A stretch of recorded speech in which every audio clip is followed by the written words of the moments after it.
waktu kalian buat mengikuti FGD atau focus group discussion untuk penelitian kecil-kecilan kami mengenai mental health atau kesehatan mental dan cara menyeimbangkannya dengan perkuliahan. Jadi sebenarnya tema besar kita itu adalah persepsi mahasiswa Rumpun Sosum dan Saintek Universitas Indonesia terhadap pentingnya menjaga kesehatan mental dan kehidupan perkuliahan bagi mahasiswa.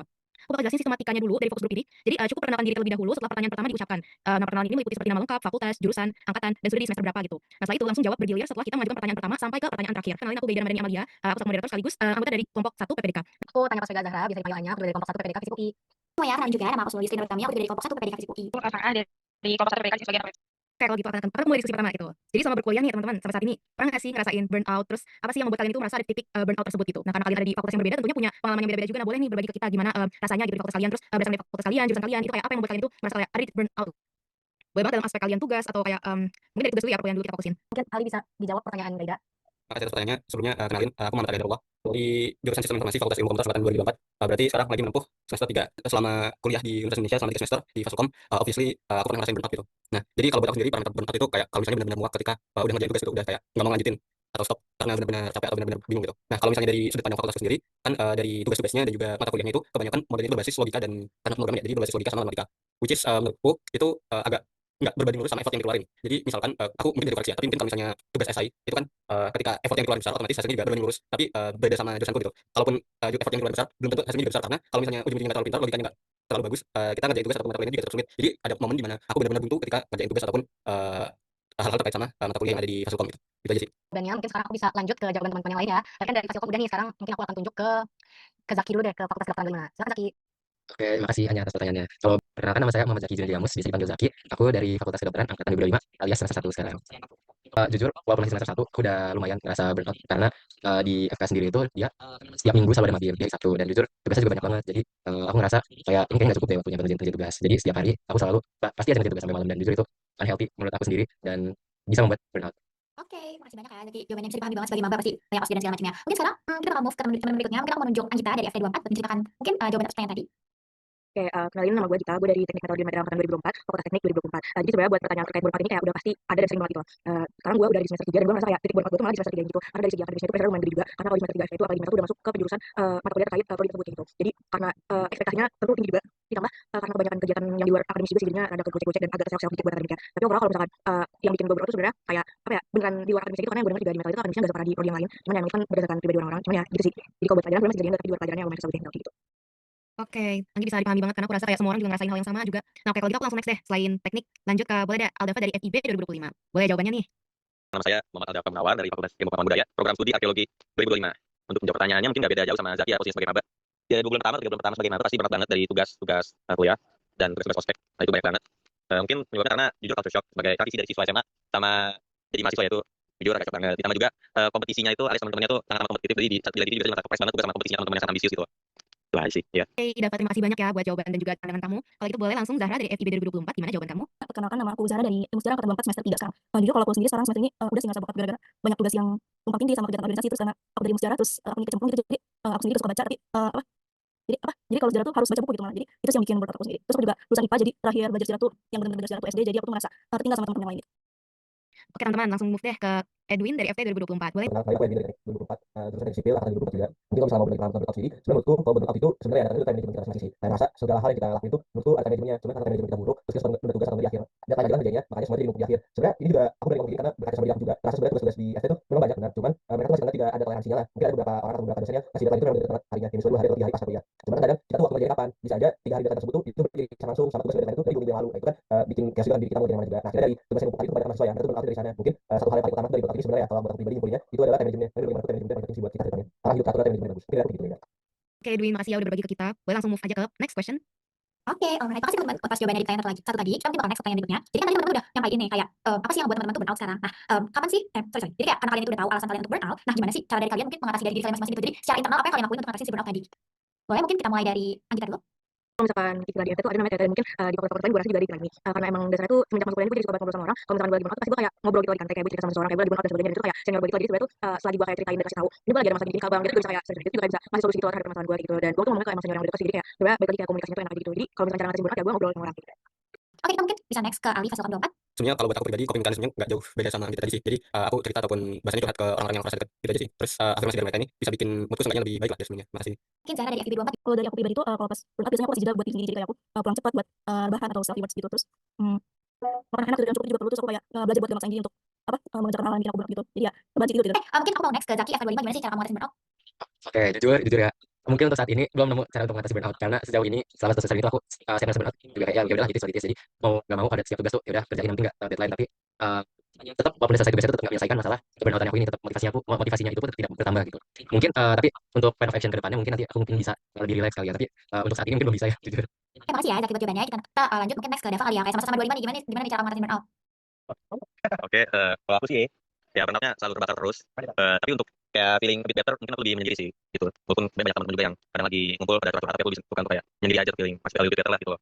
Gitu aja karena gimana juga kan pasti kenyataan kan ya nggak bakal lari gitu tetap ada gitu.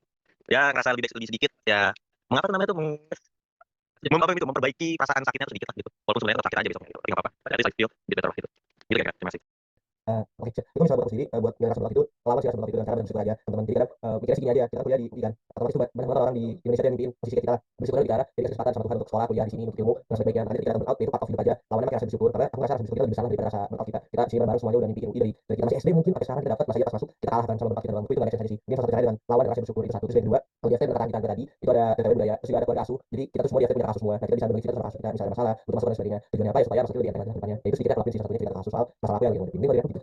Ngomong ke pertanyaan berikutnya. Jadi teman-teman kalau tadi kita ngomongin soal internal, sekarang aku ngomongin soal eksternal. Teman-teman pasti tahu kalau misalnya ada yang namanya Akesma atau advokasi kesehatan mahasiswa. Nah, menurut teman-teman sendiri, kayak di fakultas masing-masing tuh ada usaha dari Akesma kalian untuk memfasilitasi mahasiswa terhadap penjagaan kesehatan mental nggak sih? Kalau misalnya ada, boleh dong tolong diceritain usahanya itu seperti apa sih? Mungkin kita mulai dari Zahra FIB 24 dulu kali ya. Kalau dari fakultas aku sendiri tuh ada sih namanya program Adkesma Care. Tiap minggu tuh biasanya di-post di saluran WhatsApp itu buat isi form kalau emang butuh di Adkesma Care ini. Tapi untuk penanganannya langsung aku nggak tahu soalnya aku sendiri belum pernah coba gitu. Mau next ke Zaki kali anak FK25 nih, gimana nih? Ada nggak sih Akesmanya usaha tertentu buat menjaga kesehatan mental anak FK? Kebetulan ada namanya itu banyak sih tapi intinya tuh Atkesma itu ngasih satu buah jalur namanya jalur student support. Di student support itu kalau nggak salah dibagi-bagi juga ada yang lewat kayak FT tadi ada kakak asuh terus ada bimbingan konseling sama apa lagi aku lupa pokoknya ada banyak. Nah yang setahu aku tuh kalau udah kita merasa benar-benar butuh penanganan profesional bakal langsung dicariin sama Atkesmanya itu buat dicari ke psikolog dulu. Terus kalau dirasa udah butuh bantuan klinis langsung bakal dirujuk ke psikiater. Tapi jujur aku selama ini belum pernah pakai sih dan semoga aja tidak perlu untuk memakai bantuan dari Atkesma tersebut. Barunya mungkin kita lanjut ke Edwin.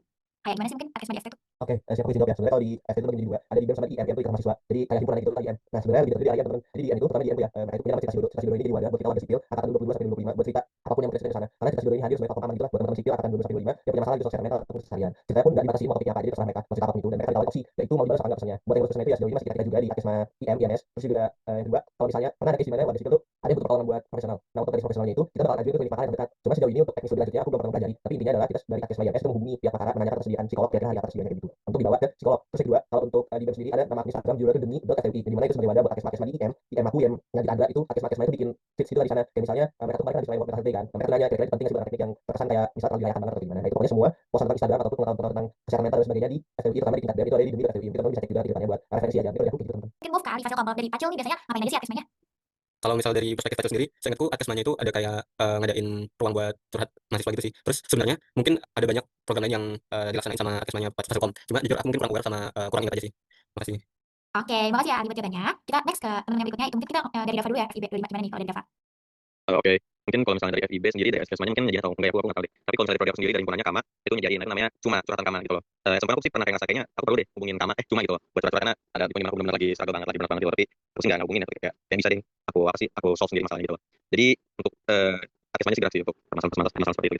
Oke, kita next ke Anggita dari FTM. Kalau tadi kita udah lihat perspektif Edwin dari IM, mungkin dari Anggita punya perspektif sendiri? Sebenarnya kalau misalkan tentang permasalahan mental itu, yang pertama-tama dan jadi kayak superhero pertama itu pasti dari Kasukan, karena kalau misalkan di gue itu Kasu itu beneran orang yang nemenin gue dari nol banget maba gitu. Nah, terus kalau misalkan setelah maba ini kan, pokoknya kalau misalkan di Kasu itu juga kayak beneran gak ada hentinya gitu kan, kayak mau sampai lulus nanti pun tetap dia bakal di Kasu gitu. Jadi kayak beneran ada orang terdekat banget yang mau disediain dari mahasiswanya juga buat ngedampingin orang-orang dan junior-juniornya gitu. Terus kalau misalkan dari Akesmanya sendiri tuh, gue sebenarnya nggak terlalu tahu banget ya, tapi tuh dia tuh punya peer konselornya gitu loh kalau di Med. Jadi tiap BP Sosma itu pasti jadi peer konselor yang udah ikut pelatihan beberapa kali, dan mungkin inovasinya di tahun itu yang benar BP Sosma ini menyediakan fasilitas buat saling ngobrol sama lain, dan itu kayak dibagi-bagi gitu loh lomba-lomba 25. Jadi kayak misalkan dari lu sampai lu dapetnya ke gue, jadi kalau misalkan udah ke gue aja gitu, tapi nggak membatasi buat lu tuh bisa kayak curhat ke siapapun BP Sosma gitu. Yang penting pokoknya kalau misalkan gue tuh yang bisa banget buat dengerin lu cerita dan terkait mental health dan sebagainya itu BP Sosma sendiri gitu. Nah, oke, kita bakal next to pertanyaan berikutnya. Tapi ini bakal ditanyain sama Anya. Jadi Anya boleh ditanyain sekarang. Aku mau lanjut pertanyaannya nih. Nah, kira-kira apa sih pesan kalian kepada mahasiswa untuk agar lebih memperhatikan kesehatan mentalnya di tengah banyaknya kesibukan yang ada di perkuliahan gitu. Mungkin ada yang mau menyampaikan pendapatnya. Aku tunjuk dari Dava dulu. Oke, kalau dari aku sendiri sih itu penting ya punya kesehatan. Mungkin yang bisa kasih saran juga kalau misalnya ngerasa berat banget mending kita lepas dulu dari tugas kita. Jangan sampai membuat diri kita stres. Itu sih yang aku lakuin juga dari aku SMA mungkin gitu. Karena mental kan penting ya. Tambah juga sama pola hidupnya juga. Kalau pikiran udah rusak, fisik tambah rusak. Nah, itu double tuh. Itu aja sih. Kasih. Oke, terima kasih Dava atas jawabannya. Mungkin sekarang kita next ke ke ahli Fasilkom, kira-kira apa nih pesan-pesan untuk mahasiswa lainnya? Jadi kalau dari aku sendiri mungkin pesan yang bisa aku sampaikan, tetap jaga kesehatan, kalau bisa di-manage waktunya dengan baik, jangan sampai keteteran, terus tetap jaga kesehatan diri masing-masing aja. Makasih. Mungkin kita langsung lanjut aja ke Anggita FT. Kalau misalkan dari gua, kesan itu kayak, kayak yang dibilang temen gue yang tadi juga, itu kalau misalkan emang udah capek banget jangan dipaksain, tapi istirahat gitu, kayak badan lu tuh juga butuh waktu buat berhenti sebentar gitu, kayak bukan berhenti kayak brengsek gitu, kayak istirahat, bukan istirahat. Lu tuh perlu spare buat diri lu sendiri, buat enjoy momen, nggak bergantung sama tugas-tugas dan kegiatan-kegiatan di luar akademik lainnya. Lu tuh butuh waktu buat diri lu sendiri gitu sih. Kalau misalkan lu paksain, ada malah itu tuh nggak baik buat jangka depan gitu menurut gua. Mungkin sekarang kita next lagi ke Edwin yang sama-sama FT. Silakan Edwin. Terus sebenarnya masih banyak dari kesempatan buat diajak diskusi di FGD tentang kesehatan mental. Sebenarnya hal prinsipal dari pesan dari aku adalah coba jaga mental health kalian, karena itu jadi ambang batas buat kita nentuin kemarahan kita lah simpelnya. Kalau misalnya kita udah stres duluan, udah karuan, pikirannya itu bakal ribet ke arah mental health nanti. Jadi mana mental health itu kan berhubungan langsung dengan nyawa kita. Kalau kita misalnya kita mental health lagi baik-baik aja, itu malah mikir aneh-aneh. Jadi teman-teman semua selalu merawat mental health itu dengan cara apapun. Mungkin hal yang paling mudah untuk dilakukan adalah mengejar terus waktu sih. Mungkin kalau misalnya belum pernah coba itu semua hidup kalian, jadi coba dulu sekarang. Kali aja mungkin kebanyakan masalah itu datangnya dari tugas kalian yang memang ada di belakang. Jadi pesan dari aku, yang mungkin tugas dari awal aja supaya di akhir kalian cuma nyantai juga dan menghindar dari hal yang kita inginkan. Kayak misalnya jam malam dan lain sebagainya. Mungkin kesini aku. Terima kasih. Oke, sekarang kita lanjut coba ke Zahra FTG dulu. Kalau menurut aku sih penting ya untuk tahu cara nyenengin diri sendiri, terus jangan lupa kasih jeda buat diri sendiri, kayak kasih self reward juga, jangan maksain kalau emang mentok terus tidur cukup, makan cukup. Jadi kayak kadang hal-hal remeh kayak gitu malah bikin kita merasa lebih baik gitu. Dan sekarang kita bisa nih ke Zaki pesannya. Oke, sebelumnya terima kasih udah diberi kesempatan untuk menyalurkan opini di FGD tentang mental health ini. Jujur, menurut aku sendiri, untuk pesan-pesan itu, untuk pesan tentang mental health ini, kalau misalkan kita udah di ujung tanduk, kita udah merasa burnout, lebih baik kita stop aja dulu gitu. Whatever that we are doing, stop untuk sementara. Ibarat kata, kita stop dulu hustle kita stop lah hustle culture gitu. Mungkin kalau orang-orang bakal mikir kalau kita tuh ketinggalan gitu, atau left behind. Kalau menurut aku, itu lebih kayak strategic retreat gitu. Jadi kita, daripada nanti malah makin burn beneran gitu, jadi kebakar beneran, and we cannot do anything, it's better to just keep down, strategic retreat, do whatever that it will make us good, baru deh kita lakukan apa yang akan kita lakukan. Ibarat katanya lagi, we live to fight another day, gitu. Pesannya dari teman-teman semua, terima kasih ya. Kalau misalnya aku simpulin tadi ada take a step back dulu untuk bernapas dari semua dinamika perkuliahan yang bikin burnout, terus juga jangan jadi deadliner, dan bisa mulai menghargai diri sendiri dengan cara kasih self reward. Sekian dari pertanyaan-pertanyaan kami. Mungkin aku lanjut ke moderator pertama kita, yaitu Ida. Silakan Ida. Oke, terima kasih banyak Anya dan juga teman-teman semuanya, keren-keren banget jawabannya, benar-benar membuka perspektif baru juga dari masing-masing fakultas, karena beda-beda polanya juga. Kalau kalian ada yang bilang suka dengan model bertemu dengan orang lain, tapi ada juga yang bilang mau menyendiri. Nah, itu nantinya ada variasi yang menarik ya teman-teman. Nah, tapi dengan adanya pertanyaan terakhir tadi, itu menandakan berakhirnya sesi FGD ini. Ya, sekali lagi terima kasih teman-teman yang sudah menyempatkan waktu untuk menjadi narasumber dari penelitian kami, walaupun penelitiannya kecil, dan juga kita nggak dapat kasih hadiah ya, tapi kita kasih doa aja kali ya, kita kasih doa biar kuliah kalian selalu lancar sampai akhir, sampai kalian lulus atau selama perjalanan, apalagi kan lagi musim tes ya teman-teman. Semoga tes kalian lancar, dapat nilai maksimal, IP-nya 4 gitu. Oke, kalau gitu kita tutup aja FGD pada hari ini. Terima kasih sekali lagi teman-teman.